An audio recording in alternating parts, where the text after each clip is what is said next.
I tell you who's a champion, and that's Mark Kelly. Aren't you, Mark? Jim Bishow, you are too, big fella. I am. We're on the Honey Badger Cricket Podcast, the inaugural podcast. Thought we'd kick it off with a bit of, possibly one of the worst music videos ever made. Dwayne DJ Bravo with Champion. Oh, it's also one of the worst songs ever written. It's possibly, yeah. So there's nothing good about it, is it? It's just a laugh. It's lucky he's a good T20 cricketer. Yeah. That's all I'll say. So anyway, welcome to the podcast. As we said, this is the debut for Honey Badger Cricket on the air, so to speak. We're hoping to have a Skippy Sinclair-like debut, but I think it might head towards a Simon Kerrigan at the Oval or a Mason Crane type debut in the recent Ashes. Yeah, the SCG does a shocker. Was it SCG? It was, because they would have played two spinners, wouldn't it? Yep. So it could go anywhere from here, basically. How have you been anyway, Mark? Looking forward to the game tomorrow night? I am fizzing. Just got my tickets. Yep. Terrible tickets. Where are your seats? $45 a ticket, which you thought was a bit steep, didn't you? But you twisted my mind on this one. It's 3.5 hours of sort of entertainment.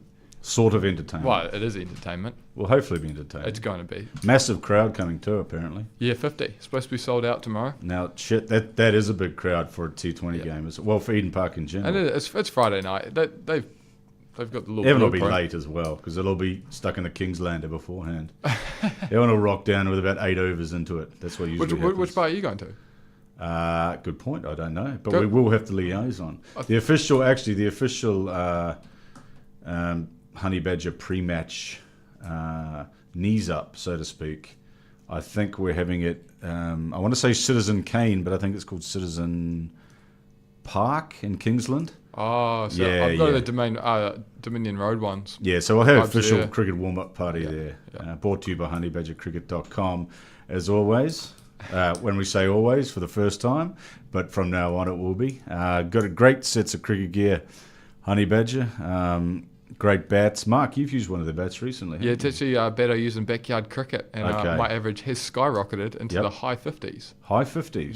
Yep, and I used to use my Kookaburra Kahuna. And used to be shit, didn't you? Yeah. When you had a Kookaburra, you were shit. 18. And 50% of your output was a result of the bat, wasn't it? Yeah, well, I play a lot through the Vs. Yeah. So I need a good bat with a good middle. Yeah. You're not a cross bat sort of guy. No, absolutely not. I didn't think so. Straight through the Vs. For those who can't see Mark, he's exceptionally tall. Think of a praying mantis with long hair. That's a fair assumption, isn't it? Yeah, it's pretty much bang on. Okay. And I'm actually wearing a Honey Badger Cricket T-shirt, which are available online. It says "Refuse to Lose," established 2014. So a long and proud history. Anyway, just looking forward to that game tomorrow. Davey Warner stayed home for the first couple of days of the week, we understand. Not sure. I think the official line is rest and rehabilitation. But I think they had the Cricket Awards that night, didn't they? What they called the Alan Border Medal or some shite. I don't know. Yeah, didn't Big Stevie Smith get the dub in there? That's right. So that's the real reason they stayed home, I suspect. Or he might want to see his wife, Candice Falzon. Oh, Sonny Bill's ex. That's right. I'd totally forgot about that. Sonny Bill had a sort of a toilet tryst with her a few years ago, didn't he? He was the first Aaron Smith. First Aaron Smith. Aaron Smith is an all-black halfback, for those listening who don't get the rugby reference, who was involved in a similar sort of a situation with a young lady at the airport, landed him in a bit of hot water. But that was in SBAW's old days, before he sort of knocked the drink on the head and became a disciple of Anthony Mundine. It's pretty much when he left league. Pretty much when he left league, exactly. But anyway, Warner stayed home, but he should be shaping up tomorrow night. A couple of debutantes, Mark Chapman and Tim Seifert, showed glimpses of their worth and what the selectors have seen in them in the game the other night. A couple of good sixes each. Chappie particularly strong off the legs, looking good. Offers a little bit of variety with left arm spin. I don't think he got a crack, did he? But something for him to work on and obviously add to his game. And Seifert looked good. He looked aggressive, apart from the last couple of balls, which were a bit of a F up, shall we say. Yeah, I was impressed with Chappie. He came in at the perfect spot. Cool head. Yeah, all he had to do was drop it down and get a single and put Kano back on. Absolutely. And then when he got his chance, he went bumper. a couple of big ones. There was a couple of boomfers. But it was good to see. And Seifert again, he did what he had to do. A young B-Mac almost. Young B-Mac. Highlight for the game for me was Chris Jordan's catch of Dutchie. Colin de Gronholm had as he always does, he had a whack from the first ball. Literally first ball. But if it gone for 6, we wouldn't even be talking about it. It was a hell of a catch, really. Jordan's a great fielder. I've seen him take some screamers, actually. Yeah, he got one in the BK Super Smash because he played for ND. Did he? Yeah, he had a very similar one. Absolute screamer on the boundary. He's a really good athlete. From Barbados originally, but decided to shun the West Indies and play for England, much like Jofra Archer's probably going to as well, I suspect, after the money he received in the IPL auction. We're looking forward to this game, as we said, tomorrow at Eden Park. A few dangers from Australia. Obviously, the top of all their players, really. This Darcy Short looks like he's a fair sort of a short-form player. What a big bash he had as well. What a big bash. Obviously, Lynn Sanity. Yep. Chris Lynn. Chris Lynn, yep. He sort of looks like a prison guard or something, doesn't he, Chris Lynn? Do you know what I mean? He looks a bit mean. Or is that just me? He does look a bit funny. He's Australian, so... Exactly. To all our Australian friends listening, Mark, he didn't really mean that. Take that with a grain of salt, shall we say. And the Greek male model, Stoinis, is returning to the scene of the crime. Last year he bashed... 14 months ago. 14 months ago, he bashed 146, I think it was, not out, wasn't it? Yep. Until the Black Caps just snuck home with Hazelwood got himself run out, didn't he? I think Kane had a little underarm dart, and that was sort of the end of things. So Marcus did his best, but didn't quite get them over the line. Is it just me, or does he sort of look like he's been out on the town all night? Oh, no, he looks, he's 3 days into a bender. He does, doesn't he? Is it the eyes? Is he pinging? What's going on? Yeah, he normally has, I suspect, I don't know this on authority. Yep. But I think he has a pre-national anthem line. Yep. And I think he has one more before he goes out to bat and field. You've got that on pretty good authority. Inside people, I can't name names. Sure. But Warnie, but yeah, so I don't know. It's just what I think. That's just what you think? I know. Well, I think, yeah. That's all right. Well, hopefully he won't smash us for 146 tomorrow, given that it's a T20, but also it's Eden Park, so anything could happen, really. The shortest boundary since the Cornwall Park number 3. I think I was telling you about Cornwall Park number 3 the other day. I've done a bit of umpiring in my time. I was umpiring the National Club Champs maybe 2 or 3 years back. And the number 3 pitch, for anyone listening who knows Cornwall Park in Auckland, basically the straight hit boundary is 31 metres long. So the fielding circle and the boundary are a metre apart. So you can imagine if you get a straight ball, all you're going to do is loft it over the top. And also position Mitchell Santner down on the boundary, because he'll drop it anyway, won't he? Yeah. What's happening with Mitch's hands? Does anyone know? Can anyone tell us? And Southey. Well, yeah, but Mitch has dropped a lot of catches this summer, hasn't he? He has actually. In the West Indies tour, he dropped one. And I'm not sure what's going on with him. Has he been doing some pre-game buckies or something, has he? Oh, yeah. He sort of looks like it a bit, doesn't he? Yeah, I don't know that for a fact. I haven't heard that rumour. Okay. But if you have sources. Again, that's just another unfounded assumption we're having here at Honey Badger Cricket. I see Corey Anderson has made a return back to cricket. I think he was playing A cricket this week for ND. Yeah, in Toport. They were playing Auckland. Owen Delaney, wasn't it? Yep. So I'm not sure how he went. I'll have to have a look. Did you ever see the scorecard to that game? No, I did not. Northern Districts, for some reason, declared on 54 for 3.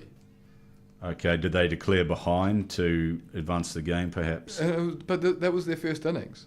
Yeah, I suspect they're trying to advance the game, getting a target set for them, because I think their place on the table, they have to win outright regardless. No, is that what it is? This isn't Plunkett Shield. Oh, is it? This is limited overs. No, this is a 4-dayer. This is a 4-dayer. It was a 2020 and they declared it 54 for 3. No, it's 4-dayer, but it was the A teams. It wasn't first class. There'll be a reason for it. Yeah, it just made no sense. It confused me. At that A level, it's quite a lot of its development, and they just want to see guys bat and bowl. That might have something to do with it, and the results sort of a little bit. It's not as important as actually them getting form and forcing their way back into the top sides and so forth. But That's okay. We had a moody-looking pitch in Wellington on Tuesday night, but actually quite a good game in the end. Caused no real problems at all, did it? Yeah, England really cocked that up, eh? Well, it had a vitiligo-like appearance, sort of like what the disease Michael Jackson had, if you know what I mean. But England, they did balls it up, didn't they? But they balls it up. I thought the Black Caps bowled quite well. They dragged them back quite well, particularly in the middle overs. Munro and particularly Gongai, Munro. I thought he bowls these dirty little cutters and these sort of 12 k an hour slower balls, and you don't really know what you're getting. But and at times he looked like he was playing for Suburbs New Lynn sort of one day side on a Saturday afternoon at the Domain, didn't he? Yeah. No, he was someone even worse, like Hibiscus Coast or something like that. Just any shore club. Shout out to Hibiscus Coast and the shore, though. Sorry. And so on a moody pitch, we ended up getting 200, and they got, 20 or 30 less or so. So, yeah. Not a bad game. They just ran out of wickets, eh? That was their problem. They did. If Jason Roy had got away, a different story. He's very hit or miss, Jason Roy, though, I find. He only averages about 20, I think, in the short form. Which, I know T20 is sort of up and down. You can miss out a bit. But I thought he'd be, doing a little bit better than that. And the strike rate's obviously always up there. But he probably needs a few more runs from him. Hales did well. So they've got the batsman there, and Owen Morgan to come back as well and so forth. And Dawid Malan looks a pretty good player. He didn't have the worst Ashes, eh? I like Malan in the Ashes. He didn't have the worst... Ashes? I thought you said accent. Oh, no, he probably has an accent. Well, he's South African, I think. And he was born in Roehampton, I believe, in southwest London. Shout out to Roehampton. I used to live there, so that's how I know.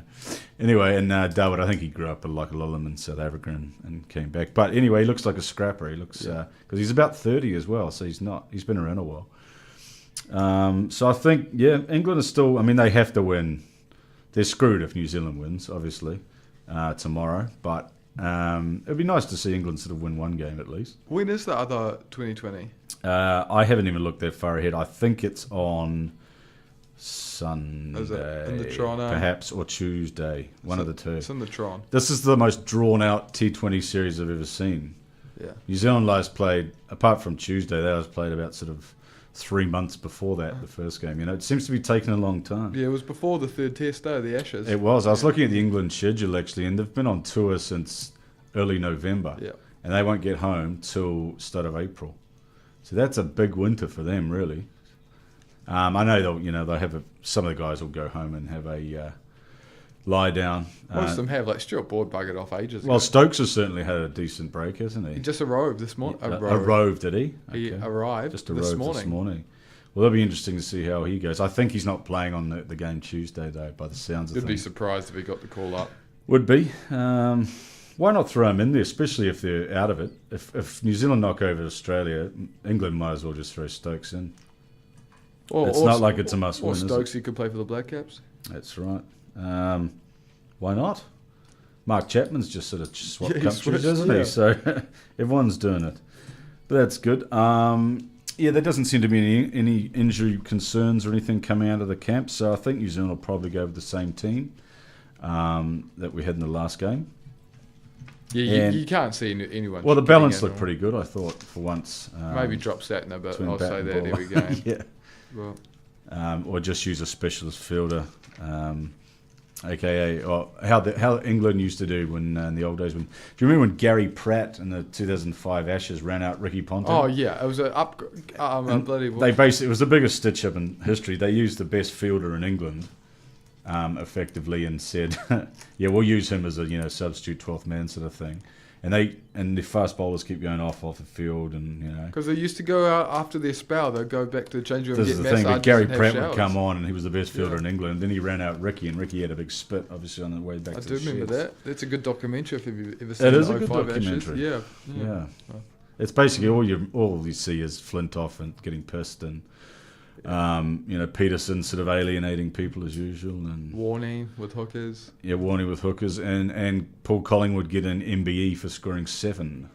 which I thought was quite interesting. He had such a long career. He did, Collie. He just dragged it out. I actually wrote an article just before the Ashes started with my predictions, and one of them I got wrong was that Collie would be recalled mid-series to shore up in a la sort of David Steele way. David Steele was a sort of a grey-haired, bespectacled banker that came in for a series. I think it was against the Windies in the I might have Australia back in the early 80s, late 70s, early 80s, and everyone was going, "Who the hell's this old guy?"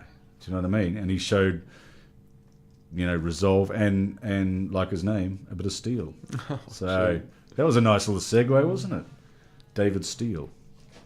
So anyway, Collie didn't come back, but it's good to see some of the older guys still floating around. I mean, not ludicrously old like Brad Hogg. I think Hoggy's maybe starting to take the place of a younger player. Do you know what I mean? Yeah, he's 42 for God's sake. No, he's 46. 46? He's 46. He's almost 47. Oh, yeah, he's done. Which I think, there's, it's good to have old guys. He obviously gets on well with the crowd and the other players, and he's having fun, and good on him for that. But I think there comes a point where you have to let younger guys have a go. You're taking up a spot. You've had a 25-year career. I think he's had 27-year career at the highest level, first class at least level. I mean, it's time for some new blood, really, isn't it? Yeah, he just got lucky because the 2020 boom came round and his little short trackers were good enough. They were. He's doing all right. So as we said, this is the inaugural podcast for Honey Badger Cricket. And we're going to be doing this. Are we going to do it weekly or sort of when we get around to it? It'll be a weekly thing. It'll be a weekly thing. Honey Badger Weekly Cricket. Every Thursday it'll be put up on our Facebook page. Oh, is it Thursday? Is it? Yep. Have we designated a day for it? Yep, Thursday. Because I'm sure everyone listening is so riveted with our... It's been a great first episode. It has been. You could say it's a Skippy Sinclair. I don't think it's a Skippy Sinclair type level, but I think it might be a Mark Greatbatch 1988 second innings against England, 107. Oh, yeah. And he scrapped all day for it, and his second dig. Yeah, I'll give myself a Tom Blundell. No, see, that's a big call because, I suppose he was playing the Windies. He wasn't playing anyone good, was he? You're just my Trent Bolt. You're little Trenty. You're just Am sticking I? around, yeah. Well, that's nice of you to say, but, we're going to leave you a bit of the Dre Russ. Ding dong, we departiat. Where departiat. Who do you think will be a rapper next? Someone not from the West Indies? We've got Dre Russ and we've got DJ Bravo with his wonderful... Stoinis, perhaps. Yeah. I could see Stoinis doing it. But he's going more DJing. He's going to a lot of dirty drum and bass. Yeah. Because it's obvious for obvious reasons. DJ Stoinis. Yeah. Yeah, I like it. Yeah. I could see it. I could see him sort of with models all draped around drinking Cristal. Yeah, he's a friend of the show, so he's a friend of the show, Marcus. Shout out to him. Shout out. We're going to leave you with Dre Russ, and hopefully we'll see you next Thursday. When the party at, we need to find out when the party at. Symptoms are call out, say the party shot. We are feeling at the party spot. Yo, whiskey. When the party at, we need to find out when the party at. Symptoms are call out, say the party shot. We are feeling at the party spot. Cheer us, no more question. Anyway, me dead the party there. And now worry about girls cause them done there. Me there at 3% VIP boots, so link up Chris Gale and Jive, come meet me there. Me and a cricket up a girl, I link me for 6. In a VIP, girl I take naughty pics. Them bad and full of beer, new chicks. Cheer us, you them say them want fix. But watch out,